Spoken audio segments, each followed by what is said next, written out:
Welcome, dear viewers. For more exclusive, thrilling stories every week, join our membership. Sit back, relax, and sip your coffee. Enjoy. In the far corner of the cemetery, there's a single grave from the 1800s with a little brass bell on the stand. A safety coffin, in case someone was buried alive. Last night, in the dead quiet, it started to ring. A frantic, desperate little ting-a-ling. I did what anyone would do. I grabbed a shovel and I started digging. When I finally broke through the rotting coffin lid, I saw the string wasn't tied to a person's hand. It was tied to the long, bony finger of something else. And it was still ringing the bell, trying to get my attention so it could show me the 100 other things that were buried in there with it. My name's Billy Ray Hutchins, and I've been the groundskeeper at Green Hollow Cemetery for 3 years now. Before that, I was bouncing between Nashville and Memphis, trying to make it as a session musician. Guitar mostly, some harmonica. But when your mama dies and leaves you her trailer in Dixon County, and when the only steady work you can find is tending to dead folks, well, you take what the good Lord gives you. The cemetery sits on 43 acres just outside White Bluff, Tennessee, where the Cumberland River bends like a broken elbow. Most folks drive past on Highway 70 without even noticing the wrought iron gates or the weathered stone sign that reads, Green Hollow, Established, 1823. The newer sections sprawl across manicured hills with granite headstones and plastic flowers. But the old section, where Ezekiel Thorne's safety coffin sits, feels different. The moss grows thicker there. The trees lean inward like they're listening. I learned about the safety coffin from Dolores McKenna, the cemetery's secretary, who's been here since dirt was invented. She told me how folks back then lived in mortal terror of being buried alive after all those cholera and yellow fever outbreaks. Rich families paid extra for coffins rigged with bells, breathing tubes, even little flags that would pop up if someone woke up 6 feet under. Most of the hardware has been stolen or rusted away over the decades, but Ezekiel's bell remained. "Don't you go messing with that thing," Dolores warned me on my first day, her bifocals catching the morning light streaming through the office windows. Some graves are meant to stay quiet. I should have listened. For 3 years, I maintained that cemetery like clockwork. Mowed the grass with my old Craftsman riding mower, trimmed around headstones with hand shears, raked leaves every fall until my back screamed. The pay wasn't much, but it came with a small cottage on the grounds and health insurance that actually covered my blood pressure medication. Yesterday morning started like any other. I was replacing wilted carnations on the Williamson family plot when I heard it for the first time. That tiny, bright sound cutting through the October air. At first, I thought maybe it was a bird or wind chimes from one of the houses that bordered the cemetery's eastern edge. But the sound had rhythm, purpose. When I finally worked up the courage to investigate, my world changed forever. The bell rang for 17 minutes straight. I timed it on my phone while I stood there like an idiot, staring at Ezekiel Thorne's grave. The brass surface caught the late afternoon sun, throwing tiny flashes of light each time it swayed. Ting-a-ling, ting-a-ling. Such a small sound, but it cut through everything. The distant traffic on Highway 70, the rustle of oak leaves, even my own breathing. When it finally stopped, the silence felt heavy as wet wool. I walked back to the maintenance shed, my work boots crunching on fallen leaves. The shed smelled like gasoline and fertilizer, comforting in its normalcy. I grabbed my toolbox and headed for the office to tell Dolores what I'd witnessed. She looked up from her desk, where she was updating burial records in a ledger, but probably predated computers by decades. You look like you've seen a ghost, Billy Ray. That bell on Ezekiel Thorne's grave, it was ringing. Dolores set down her pen and removed her bifocals. How long? 17 minutes. She nodded like I'd just told her the weather forecast. Sit down. I took the metal folding chair across from her desk. The office felt cramped with its wood paneling and filing cabinets stuffed with burial permits dating back to the Carter administration. When Mr. Graves hired you, she began, referring to our absent cemetery director, he should have explained the protocols. But Harold's been dealing with his wife's cancer treatments, so I reckon it slipped his mind. Protocols? Dolores opened the bottom drawer of her desk and pulled out a manila folder marked Groundskeeper Confidential in faded blue ink. Green Hollow isn't like other cemeteries, Billy Ray. We've got situations that require special handling. She handed me a typewritten sheet of paper. The letterhead read, Green Hollow Cemetery, Special Protocols for Groundskeeping Staff, with a date from 1987. Read these tonight, she said. Memorize them. Your predecessor, Tommy Carlyle, lasted 8 years because he followed every single one. The fellow before Tommy lasted 3 weeks because he didn't. I scanned the first few lines. Protocol number 1. If the safety coffin bell rings for more than 15 minutes, do not investigate until after sunset. What happened to the guy before Tommy? Dolores stood and walked to the window overlooking the old section.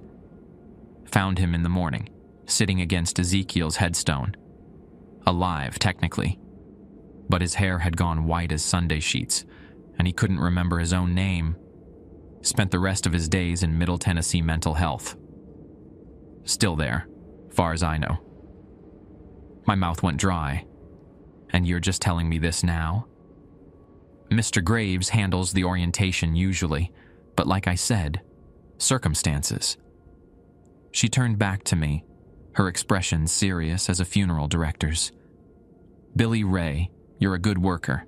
You show up on time, you don't drink on the job, and you treat the graves with respect. But this place has been here for 200 years. Some of the folks buried in that old section, well, they weren't exactly folks when they went in the ground. What do you mean? Read the protocols. Follow them exactly. And Billy Ray. She gathered her purse from beneath her desk. Don't you dare go near that bell tonight. Whatever you heard today was just the beginning. After Dolores left, I sat alone in the office reading the protocols by the light of an old desk lamp. 8 rules typed on yellowing paper, each one stranger than the last. Protocol number 3 warned against working alone in the cemetery between midnight and dawn. Protocol number 5 instructed me to place a small bowl of salt on my cottage windowsill every night. Protocol number 7 was the most unsettling. If you encounter someone claiming to be a relative visiting a grave after dark, do not acknowledge them. Continue your work as if they are not there. I folded the paper and slipped it into my shirt pocket. Through the office window, I could see Ezekiel's grave in the distance, just a dark shape among the other headstones. The brass bell gleamed faintly in the moonlight. Walking back to my cottage, I passed the newer sections where families had left fresh flowers and American flags on veterans' graves. Normal cemetery stuff. But as I approached the old section, the temperature seemed to drop 10 degrees. My breath started coming out in small puffs. The cottage sat on a small rise overlooking the entire cemetery. 1 bedroom, a kitchen with appliances from the Reagan era, and a living room where I kept my guitar and a small TV. It came furnished with basic necessities and a rocking chair that I'd grown fond of. I made myself a bologna sandwich and sat on the front porch, looking out over the grounds. From here, I could see most of the cemetery laid out below me, like a small city of the dead. Street lamps illuminated the main pathways, casting long shadows between the headstones. Around 9:30, I heard voices. 2 people were walking through the old section, their flashlight beams dancing across graves. I grabbed my binoculars from the kitchen and focused on them. A man and woman, both middle-aged, moving slowly among the headstones. They stopped at several graves, the woman kneeling down to place flowers. Nothing strange about visitors, except for one thing. Visiting hours ended at sunset. The gates should have been locked. I remembered protocol number 7. Don't acknowledge them. But I also remembered my job description, which included basic security duties. I grabbed my own flashlight and headed down the hill, planning to politely escort them to the exit. The couple was gone when I reached the old section. I searched for 20 minutes, checking behind mausoleums and scanning with my light. Nothing. No footprints in the soft earth. No tire tracks near the gates. The locks remained secure. Standing there in the darkness, I felt something I hadn't experienced since childhood, the absolute certainty that I was being watched. I didn't sleep that night. Every time I started to drift off, I'd hear that bell again, or think I did. Around 3 in the morning, I gave up and made coffee, sitting in the kitchen with the protocols spread out on the table. Protocol number 2. Never work in section off, the old section, alone between sunset and sunrise. If emergency maintenance is required during these hours, contact Dolores McKenna immediately. Protocol number 4. If you find flowers, personal items, or food offerings on graves that were not bare the previous day, remove them immediately and dispose of them in the burn barrel behind the maintenance shed. Do not touch these items with bare hands. Protocol number 6. The groundskeeper cottage must remain occupied every night. If you plan to be away overnight, notify Dolores McKenna at least 48 hours in advance so alternative arrangements can be made. That last one puzzled me. Why did someone need to stay on the grounds every night? I'd assumed it was just part of the job, a free place to live in exchange for basic security duties. When dawn broke, I felt relief wash over me like cool water. Everything seemed normal again. Birds chirping, early morning joggers passing by on the road, the familiar sounds of a world waking up. I made eggs and toast, showered, and prepared for what I hoped would be a routine day. Dolores arrived at 8 sharp, parking her burgundy Ford Escort in the gravel lot beside the office. I met her there with 2 cups of coffee and the protocols. "Questions?" she asked, unlocking the office door. "Plenty, but let's start with why I found flowers on graves that weren't there yesterday." Her hand froze on the doorknob. "Which graves?" 3 in Section F. Fresh roses on the Monroe family plot, a teddy bear on little Emily Patterson's headstone, and... I hesitated. A plate of what looked like cornbread on Ezekiel Thorne's grave. Dolores muttered something under her breath that sounded like a prayer. "Show me." We walked to Section F together, and I pointed out each location. The roses were still there, deep red and obviously expensive. The teddy bear was small and brown, the kind you'd buy at a grocery store. But the cornbread was gone. "Animals probably got to it," I said. "Billy Ray. Nothing eats food left on Ezekiel's grave. Not raccoons, not possums, not even the feral cats that roam these grounds." Dolores knelt beside the Monroe plot, careful not to touch the roses. These flowers weren't bought at any shop in White Bluff. Look at them. I looked closer. The roses were perfect. Too perfect.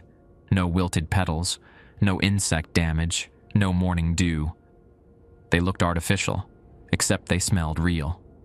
Strong and sweet, like a funeral parlor. "Get your gloves," Dolores instructed. "We need to clear all of this before noon." I retrieved my work gloves from the shed along with the burn barrel.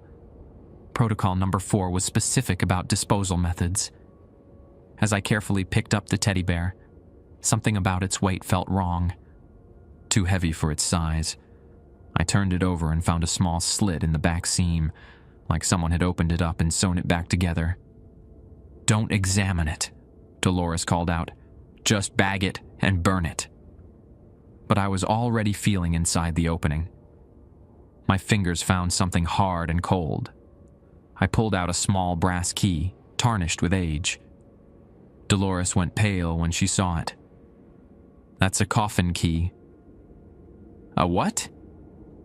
Some of the older caskets had locks. Families would keep the keys as mementos or bury them with other relatives. She reached for her phone. "I'm calling Harold."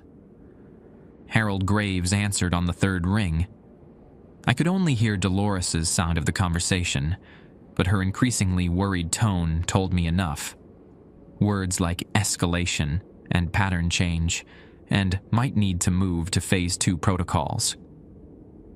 After she hung up, Dolores looked at me with the expression of someone delivering bad news. "Harold's driving down from Nashville. He wants to meet with you this afternoon." "What's Phase 2? "Additional protocols, more restrictive ones." She helped me load the flowers and teddy bear into the burn barrel. "Billy Ray, I need to ask you something personal. Have you had any dreams since you started working here? Vivid ones?" I thought about it. "Not really. I've always been a heavy sleeper." "Good. Keep it that way. Don't take any sleep aids. Don't drink alcohol before bed. And if you start having dreams about people you don't recognize, wake yourself up immediately." We burned the offerings behind the maintenance shed. The roses turned to ash quickly, but the teddy bear melted rather than burned, filling the air with the smell of hot plastic and something else, something organic and rotten. When we poked through the ashes later, we found small pieces of bone mixed in with the bear's stuffing. Harold Graves arrived at 2 o'clock in a white Buick that had seen better days. He was smaller than I'd expected, maybe 60 years old, with gray hair and tired eyes. He wore a black suit that hung loose on his frame, like he'd lost weight recently. "Billy Ray," he said, shaking my hand. "I apologize for not being here when you started. Circumstances have been challenging." We met in the office. The three of us crowded around Dolores's desk. Harold pulled out a folder thicker than the one containing the basic protocols. "Dolores tells me you've been having visitations. The bell, the offerings, nighttime wanderers." He opened the folder. "These are signs that Section F is becoming active again. It happens every few years, usually triggered by construction work or ground disturbance nearby." "Active how?" "The old burial practices weren't always orthodox. Yellow fever, cholera, suspected witchcraft cases. Sometimes families buried things with their loved ones that should have stayed above ground. Other times, they buried things that weren't their loved ones at all." Harold handed me a new set of protocols. These marked Phase 2, Heightened Activity Procedures. Protocol number 9. If you hear voices calling your name from Section F after dark, do not respond. If the voices persist for more than 30 minutes, retreat to the cottage and wait until sunrise. Protocol number 10. During periods of heightened activity, salt barriers must be maintained around the cottage and office building. Replenish weekly or after heavy rain. Protocol number 11. If you encounter anyone in Section F claiming to be a previous groundskeeper, do not engage in conversation. Tommy Carlisle has been dead for 2 years, despite any appearances to the contrary. My stomach dropped. "Tommy Carlisle is dead?" Harold and Dolores exchanged glances. "Car accident on Highway 70, Harold said quietly. 2 days after he quit this job. but sometimes he still shows up for work. I stared at the protocols, trying to process what they were telling me. You're saying I might run into my dead predecessor? We're saying you might run into something that looks like Tommy, Dolores corrected. Something that remembers being Tommy. But whatever you do, don't trust it. Harold closed the folder and stood up. Billy Ray, I won't lie to you. This job comes with risks that most people couldn't handle.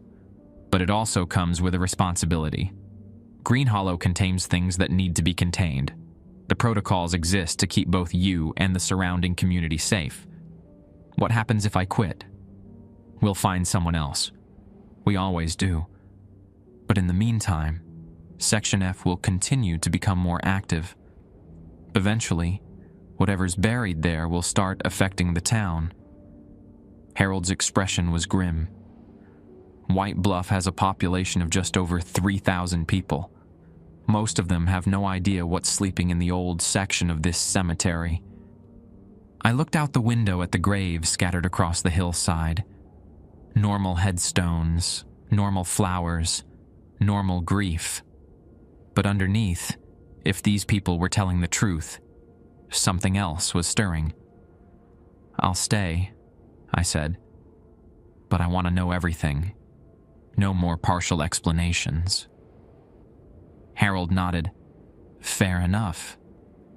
But knowledge comes with its own dangers, Billy Ray. Some things are easier to forget than to understand. As the sun began to set, Harold drove back to Nashville, leaving me with Phase 2 protocols and a salt shaker the size of a coffee can. That night, I heard someone whistling Amazing Grace in Section F. It was a tune I knew well. My grandmother used to hum it while she cooked. But this version was wrong somehow. Like the person whistling had never heard the melody before and was trying to recreate it from memory. I followed protocol number 9 and stayed inside. But I watched from my cottage window as a figure moved between the headstones, a dark shape that walked with the familiar gait of someone who knew these grounds well. The whistling stopped at exactly midnight. I'd been watching from my kitchen window for 3 hours, following the shadowy figure as it moved between headstones in Section F. Sometimes it would pause at a grave and kneel down, like it was tending to flowers or adjusting decorations. Other times it would just stand there, motionless, facing the cottage. When the silence came, it felt worse than the wrongness of that broken melody. I checked the salt on my windowsill, still there, forming a neat white line across the frame. According to protocol number 5, this was supposed to offer some kind of protection, though Dolores hadn't explained exactly how. I added a bit more from the coffee can Harold had left, making sure there were no gaps. My phone buzzed with a text message. Unknown number. Check the Thorn grave. I stared at the screen. Nobody had my personal cell number except Dolores and Harold. The area code was local, 615, Nashville region. But that didn't mean much. Could be anyone. Another message appeared. The bell stopped ringing for a reason. My hands felt cold despite the cottage's warm air. I set the phone down and walked to the front window. Section F stretched out below me, bathed in pale moonlight. I could see Ezekiel Thorne's headstone from here, a tall marble obelisk that stood apart from the other graves. The brass bell beside it caught the light like a tiny star. The figure was gone. I grabbed my flashlight and jacket, then stopped. Protocol number 2 was clear about working in Section F alone after sunset. But technically, I wouldn't be working, just checking on cemetery property. And the text messages suggested something urgent was happening. Against my better judgment, I headed down the hill. The October air bit through my jacket as I walked the gravel path toward Section F. My boots crunched on fallen leaves, each step sounding too loud in the quiet night. street lamps illuminated the main cemetery roads, but their light didn't reach the old section. That area remained dark, filled with shadows that seemed to move when I wasn't looking directly at them. As I approached Ezekiel's grave, my flashlight beams swept across familiar headstones. The Monroe family plot where we'd found the roses. Little Emily Patterson's small marker with its carved lamb. The weathered stones of families whose names had been worn smooth by 2 centuries of Tennessee weather. Ezekiel Thorne's grave sat in the center of it all, his obelisk rising 12 feet into the night sky. The brass bell hung silent on its small stand, the rope that connected it to the coffin below disappearing into the earth. I circled the grave slowly, looking for anything out of place. The ground appeared undisturbed. No new offerings, no flowers, no signs that anyone had been here recently. That's when I noticed the rope.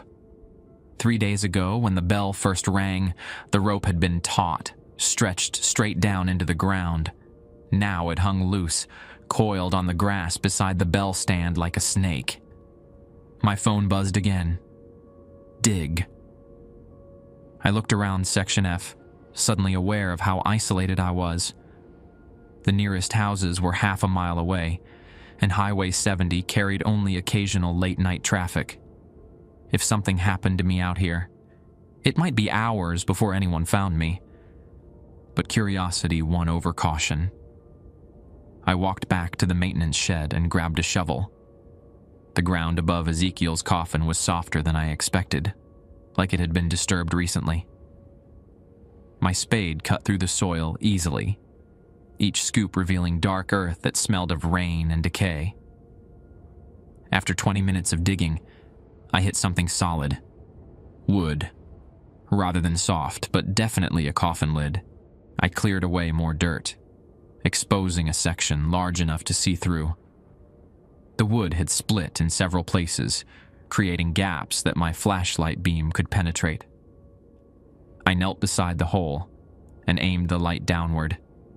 The coffin was empty. Not just empty, it looked like it had been empty for years. No bones, no clothing, no trace that anyone had ever been buried there. The rope I'd been following disappeared through a hole in the foot of the coffin, leading somewhere deeper underground. You shouldn't have done that. I spun around, flashlight sweeping across the cemetery. A man stood about 20 feet away, wearing work clothes similar to mine. Blue jeans, flannel shirt, work boots. He looked to be in his 30s, with sandy hair and a beard that needed trimming. "Tommy?" I called out, remembering protocol number 11. He smiled, but the expression didn't reach his eyes. "Been wondering when you'd dig that up.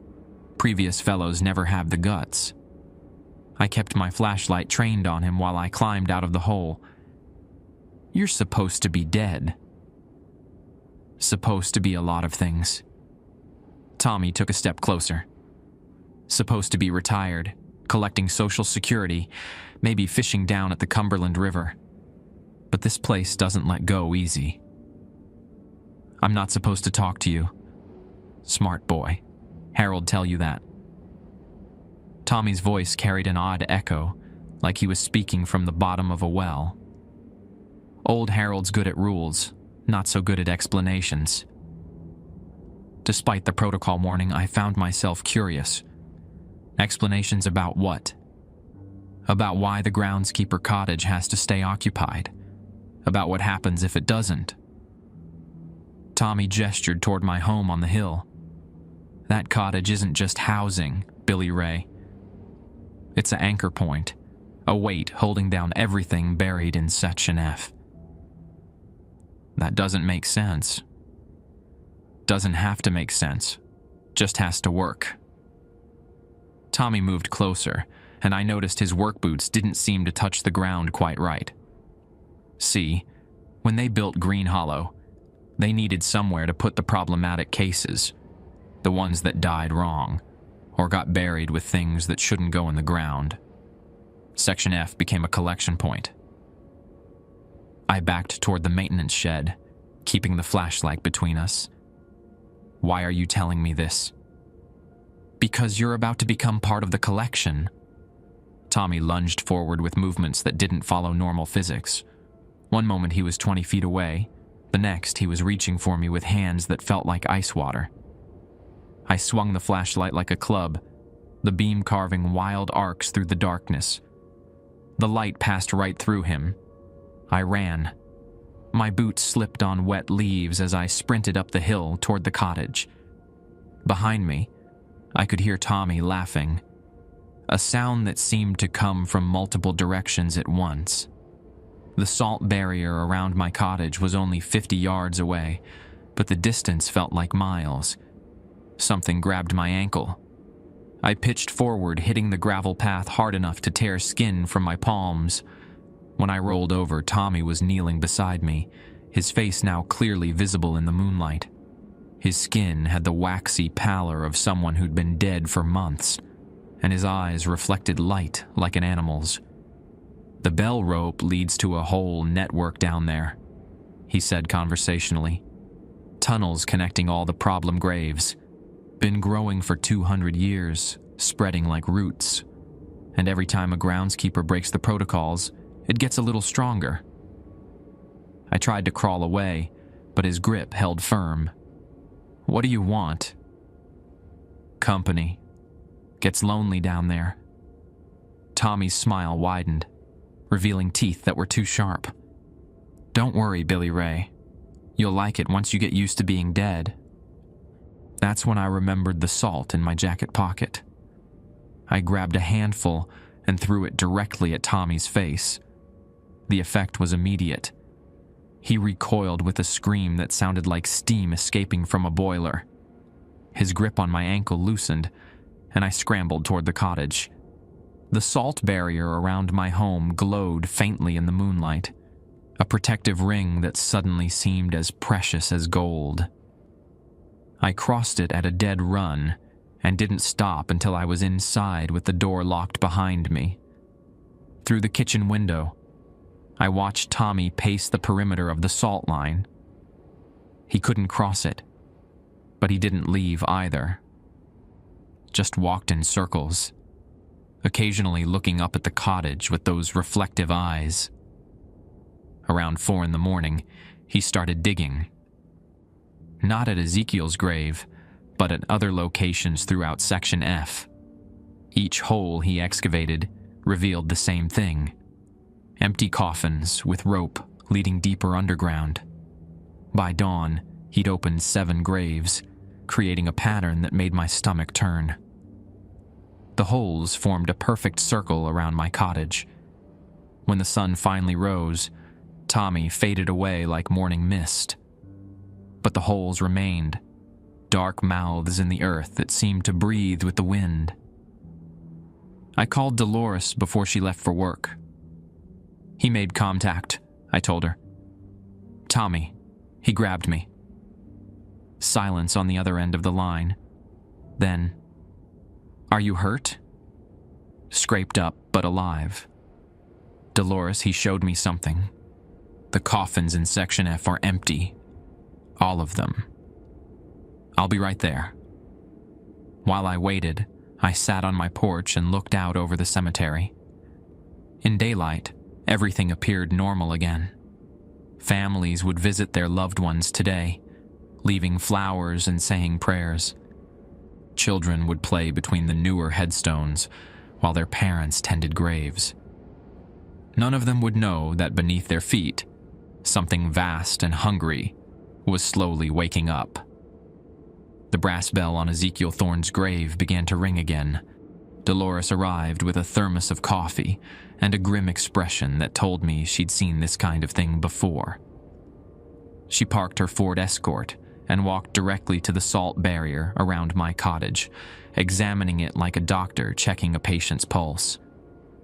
"Ring's intact," she said, more to herself than to me. "That's good. How long did the contact last?" "Maybe 10 minutes. He grabbed my ankle, told me about tunnels connecting the graves. I pointed towards Section F, where 7 open holes dotted the landscape like wounds. Then he dug those. Dolores pulled a pair of binoculars from her purse and studied the pattern. Circle formation. That's not good, Billy Ray. He's trying to complete something. Complete what? A summoning circle. Tommy may be dead, but he still remembers enough groundskeeping knowledge to be dangerous. She lowered the binoculars. We need to fill those holes before tonight, and we need to do it with consecrated soil. Where do we get consecrated soil? From the church section. The Methodist families have been blessing their burial plots for generations. Their soil carries protection. Dolores opened her thermos and poured 2 cups of coffee. But first, tell me exactly what Tommy said about the cottage being an anchor point.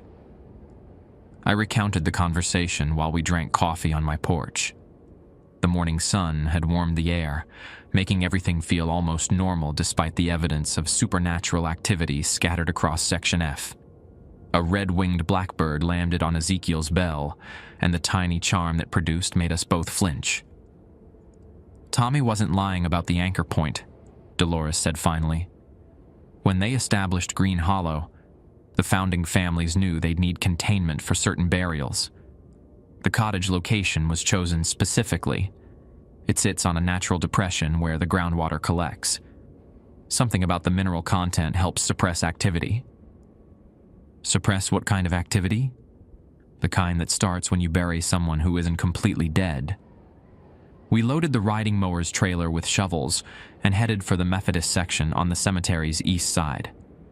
The graves there looked different from Section F, newer headstones, well-maintained plots, and an overall sense of peace that was absent from the older area.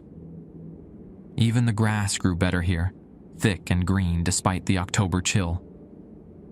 How many people know about this?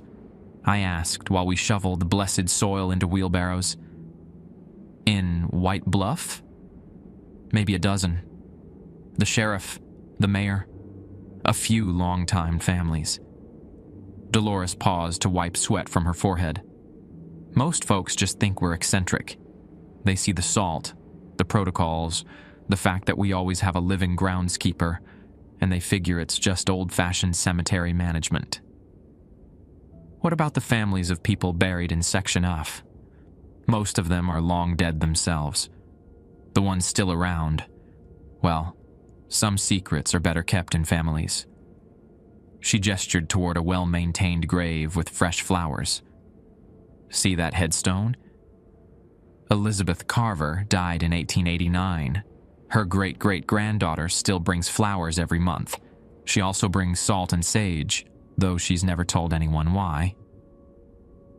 We filled the holes methodically, starting with the ones closest to my cottage and working outward. The blessed soil felt different from regular earth, heavier somehow, like it carried weight beyond its physical mass. With each wheelbarrow load, I felt a subtle tension in the air beginning to ease. When we reached Ezekiel's grave, Dolores made me stop. "Don't fill this one yet," she said, studying the exposed coffin. "We need to understand what Tommy was doing here first." She climbed down into the hole and examined the empty casket with a small flashlight. The rope that had once connected to the bell now hung loose, disappearing through a gap in the coffin's foot panel. Dolores followed it with her light, peering into the darkness beyond. "There's definitely a tunnel," she reported. "Goes deeper than I can see. And Billy Ray, there's something else down here." "What?" "Come look at this." I reluctantly joined her in the grave. The coffin's interior walls were covered with scratches, hundreds of them, carved deep into the wood. Not random marks, but deliberate symbols that formed patterns I couldn't quite understand. Stars, circles, lines that intersected at strange angles. "Protection symbols," Dolores explained. "Someone was trying to keep something in, not out. Or someone was trying to keep something from getting to them. maybe both. She ran her finger along one of the deeper carvings. These are fresh, Billy Ray. Cut within the last few days. We climbed out of the grave and continued filling the remaining holes. As we worked, I noticed other details I'd missed in my panic the night before. Disturbed earth around several headstones, suggesting more digging had occurred. Strange objects partially buried near the graves. Pieces of bone, scraps of old fabric, and in one case, what looked like a child's tooth. The offerings, I realized. The flowers and teddy bear we burned yesterday. They weren't gifts for the dead. They were bait, Dolores confirmed. Someone's been feeding the entities in Section F, making them stronger. Who would do that? Someone who wants them awake. By noon, we'd filled 6 of the 7 holes. The 7th, Ezekiel's grave, remained open while Dolores called Harold for instructions. I could hear her side of the conversation from the maintenance shed where I was cleaning tools. Symbols are definitely fresh. Tunnel system is more extensive than we thought. No, I don't think we should wait until tonight. When she hung up, her expression was troubled. Harold's driving down with specialists. People who know more about this kind of situation than we do. What kind of specialists? The kind that don't advertise their services in the yellow pages. We spent the afternoon reinforcing salt barriers around both the cottage and the office. Dolores produced bags of rock salt from her car trunk, like a magician pulling scarves from a hat. As we worked, she shared stories about previous incidents at Green Hollow. Worst one was in 1987, she said while pouring salt along the office foundation. 3 graves opened themselves on Halloween night. Families found empty coffins and their relatives wandering around town looking for their old houses. Took the specialists 2 weeks to get everyone back where they belonged. Did the wandering relatives remember being dead? Some did. Some didn't. The ones who remembered were the worst. They'd beg their families to let them come home, promising they'd be good, they'd be quiet. One woman spent 3 days sitting on her daughter's porch, just waiting to be invited inside. What happened to them? Back in the ground eventually. But they're stronger now, harder to contain. Every time something like this happens, the entities learn a little more about how to manipulate the living world. As evening approached, Harold arrived with 3 other people in a black van. I expected them to look like paranormal investigators from television shows. Lots of equipment, dramatic attitudes, maybe some religious symbols. Instead, they looked like a construction crew. Work clothes, tool belts, and the confident demeanor of people who'd done this job many times before. The team leader introduced herself as Vera Tompkins, a middle-aged woman with calloused hands and steel gray hair. "We'll need full access to Section F tonight," she told me. "Stay in your cottage after sunset and don't come out until we give the all clear." "What are you going to do?" "Our job," she said simply. As darkness fell, I watched from my kitchen window as Vera's team set up equipment throughout Section F. Floodlights, generators, and devices I couldn't identify. They worked efficiently, communicating through hand signals and covering ground with the systematic approach of experienced professionals. Around 9 o'clock, they lowered someone into Ezekiel's grave. The person disappeared completely, following the rope down into whatever tunnel system Tommy had revealed. For 20 minutes, nothing happened. Then the floodlights began to flicker. Not electrical problems. Something was interfering with them from below ground. The lights pulsed in a rhythm that reminded me of a heartbeat, and with each pulse, I could hear sounds rising from Section F. Whispers, scratching noises, and something that might have been crying. My phone buzzed with a text from the same unknown number as the night before. They're making it angry. Through my window, I watched Vera's team retreat to the edge of Section F as the ground around Ezekiel's grave began to crack. The ground didn't just crack, it split open like a ripe peach, revealing darkness that seemed to swallow the floodlight's beams. From my cottage window, I watched Vera's team scramble backward as something began emerging from the widening fissure around Ezekiel's grave. Not Tommy this time. Something else entirely. It came up slowly, like oil bubbling from a well. Black liquid that moved against gravity, flowing upward and outward in streams that defied physics. Where the substance touched touchstones, the marble began to blacken and crumble. Where it touched grass, the vegetation withered instantly.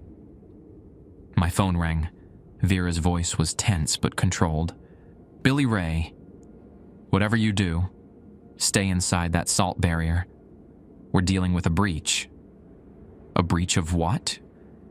Something that's been contained down there for a very long time. Through the window, I could see the team repositioning their equipment. They moved with practiced efficiency, but there was urgency in their actions now. One of them, a young man with a tool belt full of strange devices, was speaking rapidly into a radio while pointing at readings on some kind of monitor. The black substance continued rising, forming a pool around Ezekiel's grave that reflected the floodlights like liquid obsidian. But as I watched, shapes began forming within the pool. Human shapes, rising to the surface like swimmers coming up for air. The first figure to fully emerge was a woman in a tattered dress from another century. She stood in the black pool, looking around Section F, with eyes that held no recognition of the world around her. Her skin had the gray pallor of old newspaper, and when she opened her mouth, no sound came out. Then more began surfacing. Men, women, children, all wearing clothes from different eras, all with that same vacant expression. They climbed out of the pool and began wandering among the headstones, moving with the aimless quality of people who had forgotten their purpose. I counted 12 before I stopped trying to keep track. Vera's voice crackled through my phone again. "Billy Ray, I need you to listen carefully. These entities are disoriented right now, but that won't last long. They're going to start looking for anchor points, places and people that connect them to the living world." "What kind of anchor points?" "Familiar faces, familiar voices, people who remind them of their old lives." There was a pause. "Has anyone among the wanderers approached your cottage yet?" I scanned Section F. Most of the figures were moving randomly, but one, a man in overalls that looked like they might have been worn by a farmer, was walking purposefully up the hill toward my home. "Yeah, one of them is heading my way. Do not acknowledge him. Do not speak to him. Do not even look directly at him if you can help it." The farmer reached the edge of my salt barrier and stopped. He stood there for a moment, studying the white line on the ground like he was trying to solve a puzzle. Then he began walking around the perimeter, testing for gaps. "He's circling the cottage," I reported. "That's normal behavior. The salt creates a barrier they can sense but not understand. As long as it remains intact, you're safe." But even as Vera spoke, I noticed something troubling. The farmer wasn't the only one approaching. 3 more figures had broken away from the main group and were climbing the hill. A woman in a wedding dress from the 1920s, a child in knickers and suspenders, and someone wearing what looked like a Confederate uniform. "Vera, I've got 4 of them now." 4? That's unusual. They don't typically coordinate this quickly. The figures arranged themselves around my cottage, each one positioned at a different compass point. They stood motionless, facing the salt barrier, like guards waiting for orders. That's when the whispering started. It began as a low murmur, barely audible above the generator noise from Section F. But it grew stronger, resolving into individual voices speaking words I couldn't quite understand. Old English mixed with phrases in what might have been Cherokee or Creek. The voices overlapped and intertwined, creating a conversation that spanned centuries. "They're communicating," I told Vera. "That shouldn't be possible. The entities from different burial periods don't usually—" Her voice cut off abruptly. Through my window, I could see chaos erupting in Section F. Vera's team was running toward their van, while more black liquid fountained from the ground. The pool around Ezekiel's grave had expanded to cover nearly half the old section, and shapes were emerging faster now. My phone buzzed with another text. "They remember you now." The 4 figures around my cottage turned in unison to face my front door. The farmer spoke first, his voice carrying clearly through the walls. "Billy Ray Hutchins. We know that name." The woman in the wedding dress nodded. "Hutchins family. Buried 3 generations in Section C." "Your great-grandmother," said the child, "used to bring us flowers." The Confederate soldiers stepped closer to the salt line. "Mabel Hutchins, sweet lady, always remembered the old ways." I felt my legs go weak. My great-grandmother Mabel had died when I was 12, but I remembered her stories about growing up near White Bluff. She'd talked about visiting old cemeteries, leaving offerings for the restless ones, as she called them. I'd assumed she was just being superstitious. "Billy Ray," the farmer continued, "your kin understood the arrangements. The old agreements. Let times change, don't they?" "New people come," added the woman. "People with equipment and bright lights. People who don't respect the balance." The child giggled, a sound like wind chimes in a storm. "They want to send us back down, but we like it up here." Through my phone, I could hear Vera shouting orders to her team. The generator noise from Section F was growing louder, and I could see more floodlights being set up around the expanding black pool. The Confederate soldier pointed toward the activity below. "Those people are hurting the source, making it angry, and when it gets angry—" He didn't finish the sentence. He didn't need to. "What do you want?" I called through the door.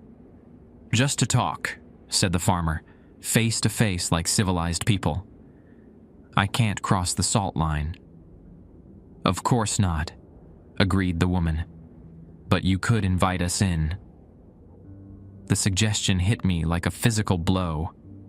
I understood now why the protocols were so specific about not acknowledging these entities. They weren't just random spirits. They were intelligent, manipulative, and patient enough to play long games. "I'm not inviting anyone in." The child's laughter grew sharper. "That's what your predecessor said. Tommy Carlyle. So stubborn." "We had to make him understand," nodded the soldier. "Show him what happens when the balance is disrupted." "Tommy helps us now," the farmer said proudly. "Learned his place in the natural order." A new voice joined the conversation. Tommy himself, emerging from the shadows behind my cottage. But this version looked different from the one I'd encountered the previous night. His edges seemed less solid, like he was fading in and out of existence. "Hey there, Billy Ray," he said with false cheerfulness. "Quite a party you've started down there." "The specialists know what they're doing," I said, trying to sound more confident than I felt. "Do they now?" Tommy gestured towards Section F, where Vera's team was struggling to contain the growing breach. "Looks to me like they're making things worse." He was right. The black pool had expanded beyond the old section, and was beginning to seep into the newer burial areas. Wherever it touched, headstones cracked and graves began to sink, as if the ground beneath them was dissolving. "That substance," Tommy explained. "It's not just from our section. It's from everything that's ever been buried in White Bluff that shouldn't have stayed buried. 200 years of problematic cases, all connected underground. Connected how? Root systems, water tables. The land itself remembers what's been put in it." Tommy's form flickered like a candle flame. Green Hollow was just the official collection point, but things spread, Billy Ray. They always spread. The other 4 figures around my cottage had been listening to this exchange with growing agitation. The farmer began pacing along the salt line, leaving footprints that glowed faintly in the dark earth. "Enough talking," he said. "The boy needs to choose. Help us maintain the balance, or watch his town become another Body Creek." I'd never heard of Body Creek, but the way he said it made my blood feel like ice water. "What's Body Creek?" "Used to be a town about 30 miles north of here," the woman explained. "Had a cemetery problem back in 1954. Brought in specialists just like those folks down there. Tried to fix things with modern methods." "Where is it now?" I asked, though I was beginning to suspect the answer. "Gone," said the child simply. "Nothing left but a lake where the town used to be. Corps of Engineers called it flood control, but the locals knew better." Tommy nodded gravely. "Some problems can't be solved, Billy Ray. They can only be managed, and management requires cooperation from both sides." Below us, Vera's team had set up some kind of barrier around the black pool, but it wasn't holding. The substance was beginning to flow over their containment lines, like water overflowing a dam. My phone rang again. Vera's voice was strained with exhaustion. "Billy Ray, we're going to try a different approach. We need you to evacuate to town until this is contained." "I can't leave," I said, watching the figures around my cottage. "They won't let me." "What do you mean they won't let you?" "The entities. They're surrounding the cottage. They want to make some kind of deal." There was silence on the other end of the line. Then, "Billy Ray, do not negotiate with them. Whatever they're offering, it's not worth the price." But as I watched the black substance continue spreading toward the newer sections of the cemetery, I wondered if I had any choice. The specialists' modern methods were clearly failing, and the entities seemed to know something about long-term solutions that Vera's team didn't. The farmer pressed his face close to my window, his breath fogging the glass, despite the fact that he shouldn't be breathing at all. "Time's running out, Billy Ray. Choose quickly, before the choice gets made for you." The decision came down to a simple question: trust the living or trust the dead?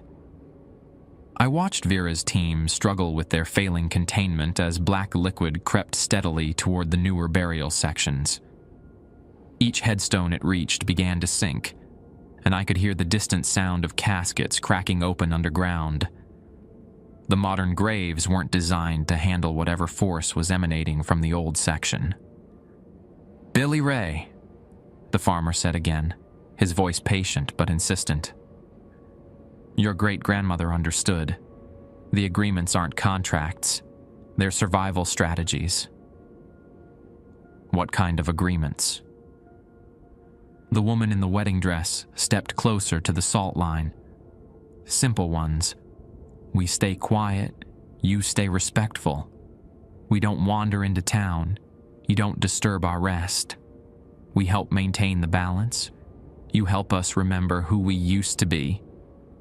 And if I break the salt barrier, let you in, then we can show you how to fix this properly," said the child. "The way your people used to fix things, before machines and bright lights and men in suits who think they understand death." Tommy moved to where I could see him through the front window. His form was more solid now, as if the crisis was somehow strengthening him. The specialist's approach is like trying to dam a river with matchsticks. You can't contain something this old with modern methods. Below us, one of Vera's generators sputtered and died. The floodlights flickered, and in the momentary darkness, I saw more shapes emerging from the expanding pool. Not just human figures this time. Things that had never been human at all. My phone buzzed. The deeper things are waking up. I made my choice. What do you need me to do? The farmer smiled, but it wasn't entirely comforting. Break the salt line. Let us in. We'll guide you through the old methods. And then we go down together and talk to the source. Against every protocol I'd learned, every warning I'd received, I opened my front door and kicked a gap in the salt barrier. The four entities didn't rush in like I'd expected. Instead, they entered slowly, respectfully, like guests arriving for Sunday dinner. The temperature in my cottage dropped 20 degrees, and my breath began coming out in small clouds. "Thank you," said the woman, settling into my rocking chair, like she'd done it 1,000 times before. It's been so long since we've been properly invited anywhere. The child wandered to my kitchen and began examining the contents of my refrigerator with fascination. "You have so much food, and it's all cold. How wonderful!" Tommy and the Confederate soldier remained standing near the door, while the farmer took a seat at my kitchen table. The cottage felt crowded, but not threateningly so, more like a family gathering where some relatives had been away for too long. "Now then," the farmer said, folding his hands on the table. "First thing you need to understand is that what's happening down there isn't an outbreak. It's a response." "A response to what?" "To being prodded and tested and treated like a problem to be solved." The woman's voice carried a note of sadness. "We've been sleeping peacefully for decades, maintaining our own equilibrium. Then your specialists arrived with their equipment and started drilling into things that should be left alone." The child closed the refrigerator and turned to face me. "The source doesn't like being examined. It remembers when people approached it with respect instead of machines." "What is the source?" Tommy answered from near the door. "Something that was old when the Cherokee first settled this area. Not evil exactly, but not compatible with modern thinking. Your ancestors knew how to coexist with it. Today's people want to eliminate it."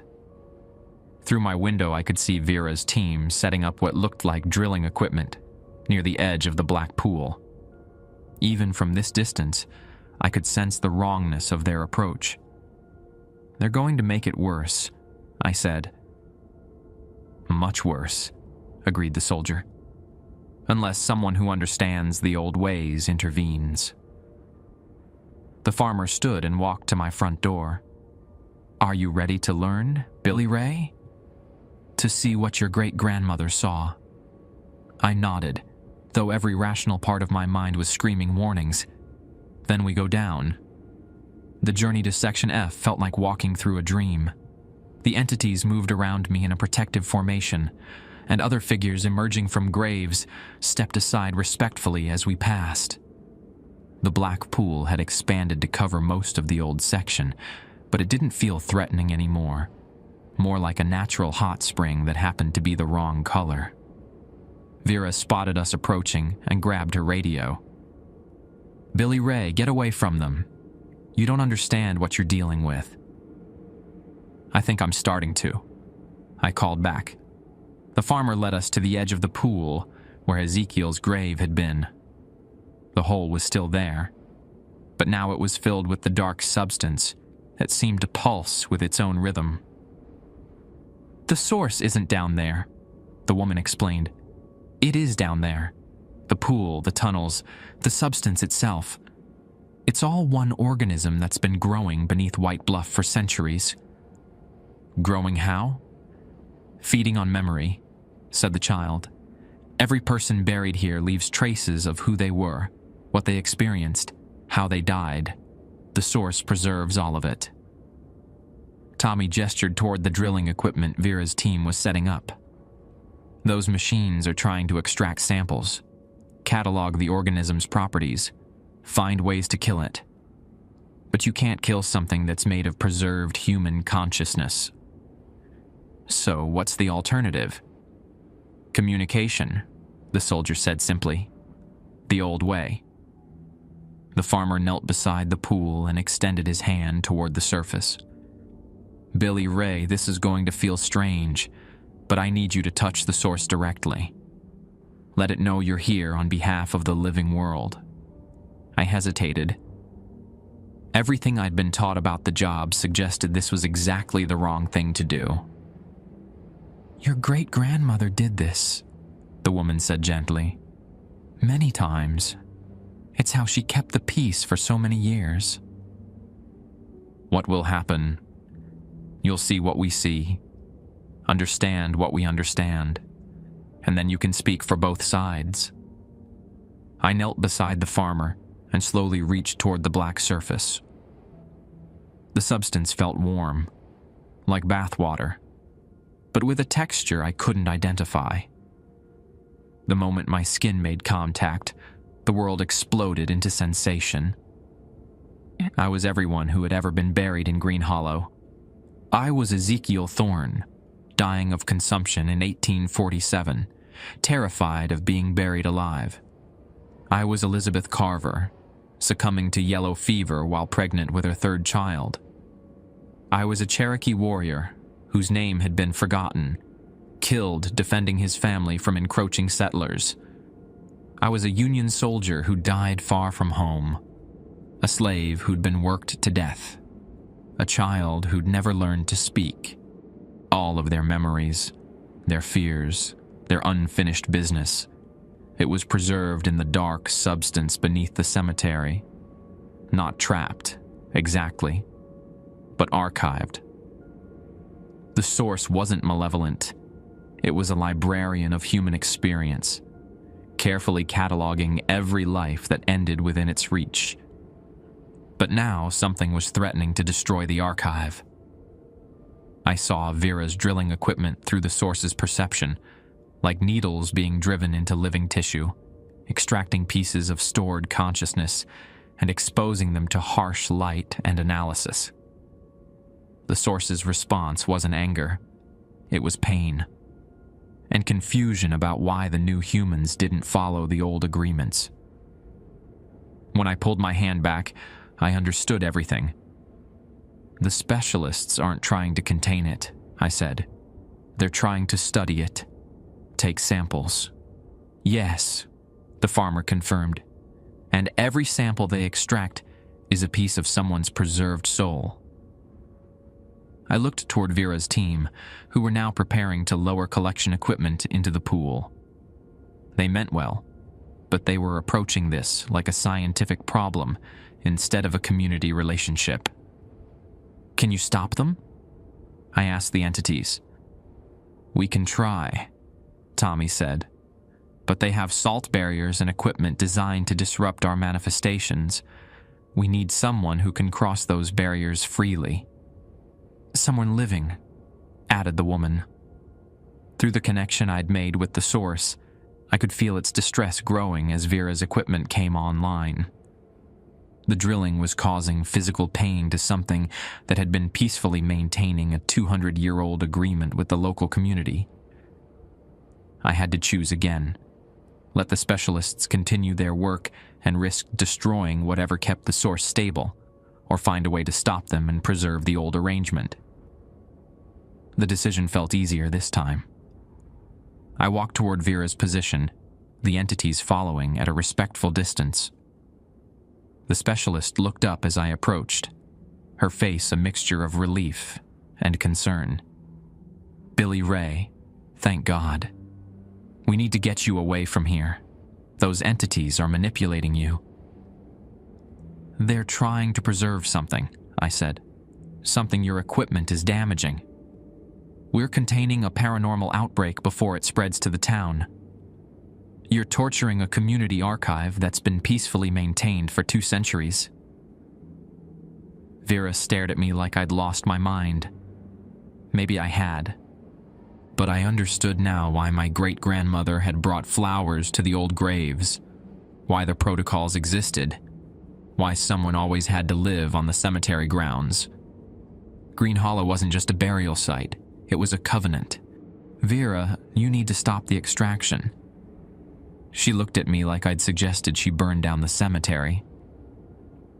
Billy Ray, I understand you've been through trauma, but we can't halt containment procedures based on... It's not containment. You're harvesting pieces of human consciousness. I gestured toward the drilling equipment. Every sample you take is part of someone's preserved memory. That's not scientifically possible. Neither is what you've been dealing with for the past 3 hours. Vera's team had managed to get their extraction device partially lowered into the pool, and the effect was immediate. The black substance began to churn violently, and the entities throughout Section F started moving with obvious distress. The woman in the wedding dress pressed her hands to her temples like she was experiencing a severe headache.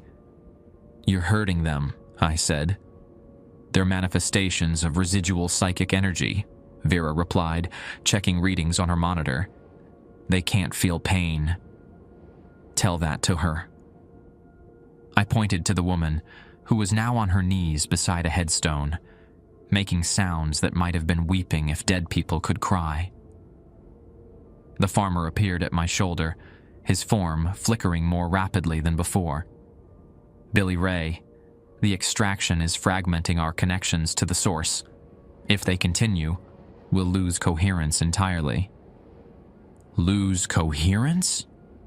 Cease to exist, Tommy clarified. Not just us, but everyone preserved in the archive. 200 years of human experience. Gone.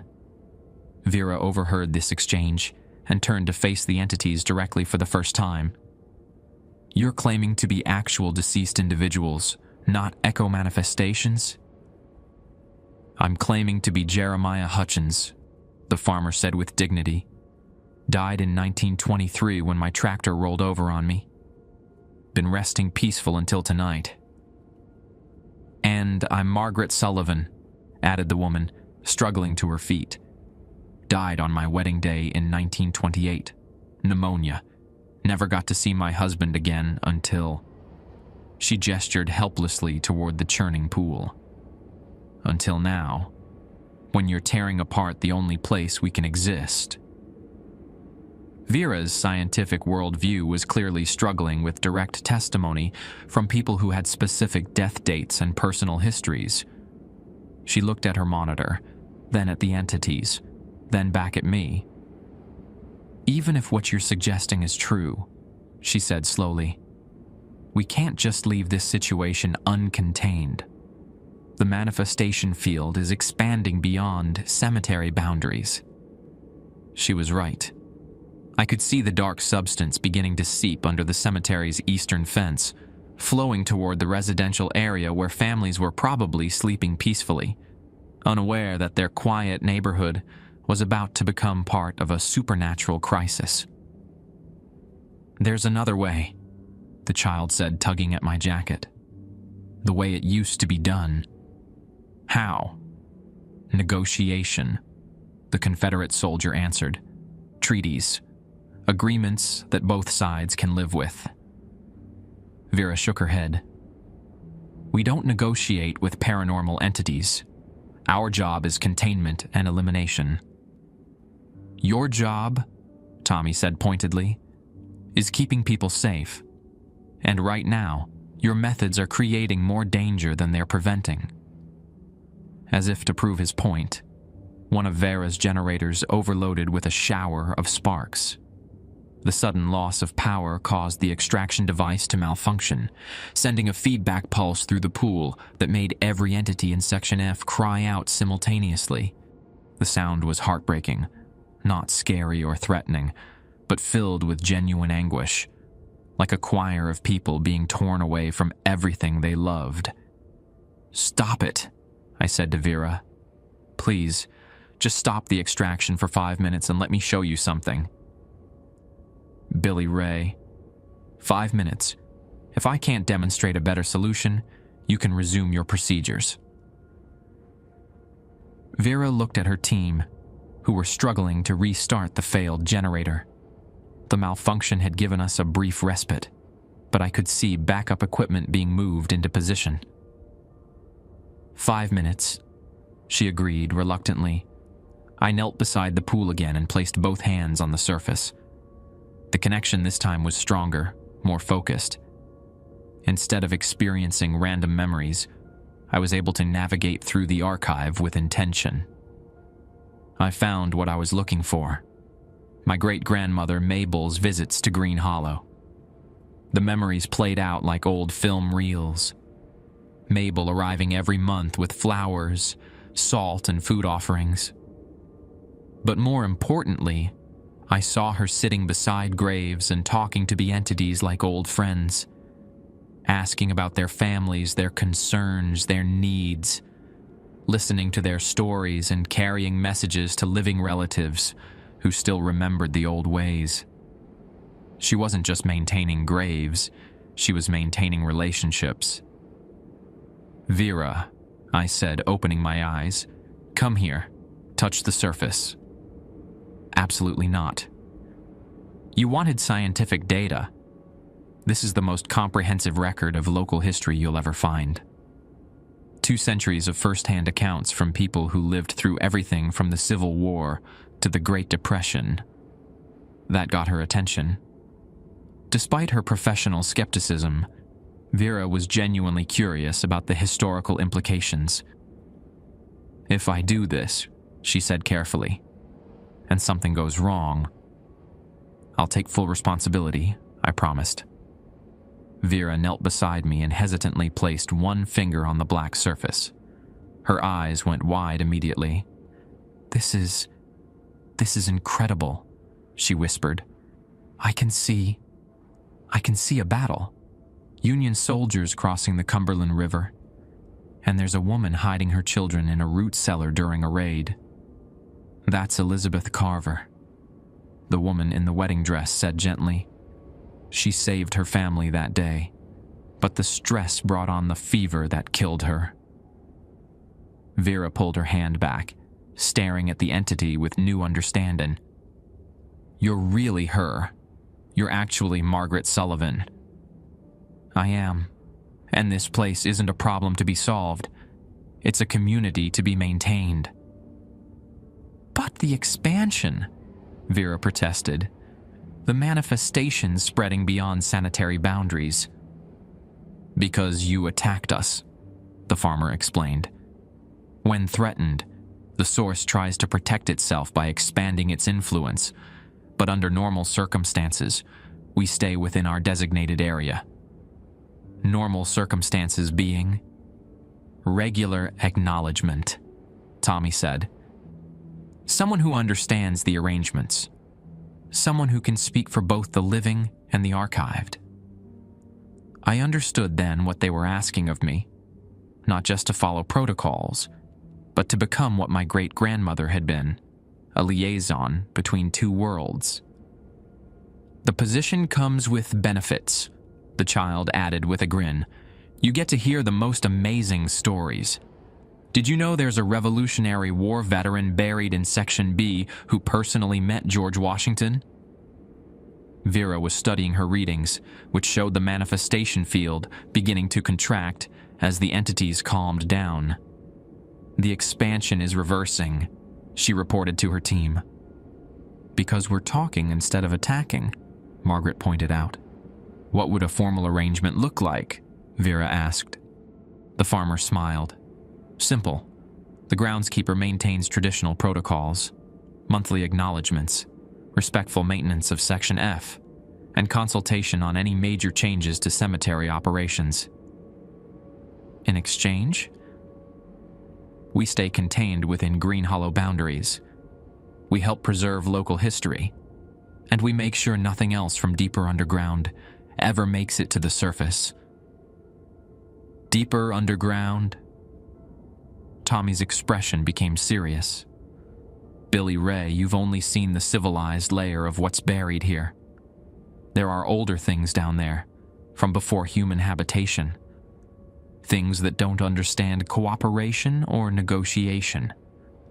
We serve as a buffer between those entities and the living world. Vera looked at her team, who were waiting for orders. The backup generator was ready, the extraction equipment repaired, but the crisis seemed to be resolving itself through conversation rather than force. This goes against every protocol in our manual, she said finally. Maybe your manual needs updating, I suggested.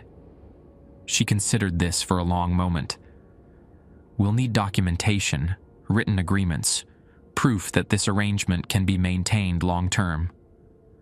I can provide that, Dolores said, approaching from the cemetery office. She'd been watching the entire exchange from a safe distance, and now she carried a thick folder under her arm. We have records of successful supernatural management dating back to 1823. Supernatural management? What do you think cemetery administration really is? Dolores asked with a slight smile. We're not just managing grave plots and burial permits. We're managing relationships with everyone who's ever been buried here. Vera's radio crackled with a message from her headquarters. She listened for a moment, then looked back at us. Command wants a status report. What do I tell them? Tell them the situation is contained through community engagement, I suggested. Tell them Green Hollow Cemetery has returned to normal operations under enhanced protocols. And if they ask about the enhanced protocols, tell them that's classified, Dolores said firmly. Some information is shared on a need-to-know basis only. As dawn approached, Vera's team began packing their equipment. The black pool had receded to its original boundaries around Ezekiel's grave, and the entities were fading with the approaching sunrise. Billy Ray, the farmer said as his form became translucent. Welcome to the real job. The brass bell rings every Tuesday at sunset. Just one soft chime to let me know Ezekiel's settled in for the evening. It's become as routine as checking the weather or filling the bird feeders. Sometimes I wave toward his grave when I hear it, and sometimes I swear I can see him tip his hat in return. Today marks the first anniversary of what Vera's official report called Successful Containment Through Enhanced Community Protocols. The paperwork makes it sound clinical, but the reality is much simpler. I talk to dead people, and they talk back. Not all of them, mind you. Most folks who get buried in Green Hollow rest peacefully and don't need conversation.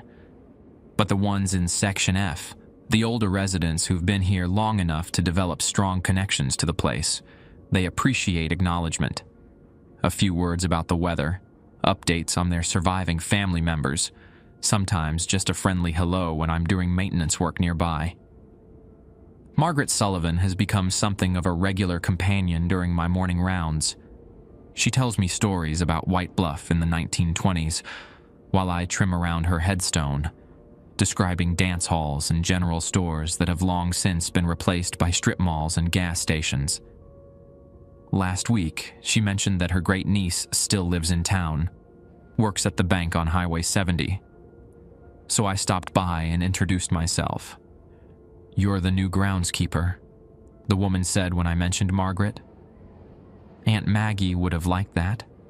She always said the cemetery needed someone who understood the old ways.